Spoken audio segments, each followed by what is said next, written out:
সম্মানিত ভিউয়ার্স, আসসালামু আলাইকুম। দেশ ও প্রবাস যেখান থেকে বসে আমাদের ভিডিও দিচ্ছেন সবাইকে এনএস শিকদার গ্রুপ পক্ষ থেকে অসংখ্য ধন্যবাদ জানিয়ে শুরু করছি আজকের ভিডিও। আমি ইসমাইল আবদু। আলহামদুলিল্লাহ আপনাদেরকে দেখানোর চেষ্টা করি আমাদের এখানে শশা যেগুলো আছে। এইটা হচ্ছে দেওয়ার একটাই মূলত কারণ, আমি আপনাদেরকে ভিডিওতে বলতেছি শেষে দেখেন এই যে এই শশাগুলো যেগুলো আমি পূর্বের ভিডিওতে আপনাদেরকে দেখিয়েছিলাম, এখানে মাশাআল্লাহ এগুলো সাইজ একটু বড় হয়েছে। এই পাশে যে শশাটা ছিল এটা কিন্তু চুরি করে নিয়ে গেছে। এখানে শুধু একটা জিনিস মানে কিছু করে শান্তি পায় না, জাস্ট এটার কারণে। এভাবে হলে কেমনে চলবে বলেন? এই যে এখান থেকে যে শশাটা একটু বড় ছিল এই শশাটা চুরি করে নিয়ে গেছে। আচ্ছা, এটা নিলেও বাদ দিলাম।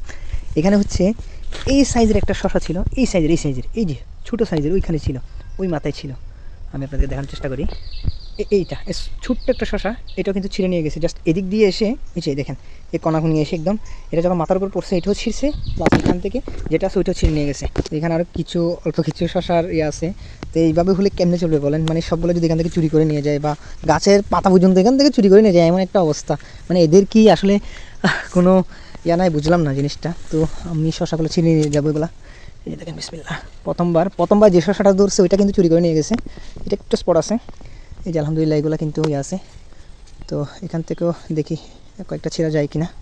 এটা কিন্তু জাত আমি মনে করছিলাম অনেক বড়, এটা কিন্তু দেখা যাচ্ছে কিন্তু ছোটো জাতের, বা জাতটা একটু ছোটোই হবে। কিন্তু আমার এই আগে যে জাতটা ছিল খুবই বড় ছিল। এইখানে আরও আলহামদুলিল্লাহ যথেষ্ট পরিমাণে আসছে, ফলন আসছে। তো সবাই দোয়া করবেন। আসসালামু আলাইকুম রহমতুল্লাহ।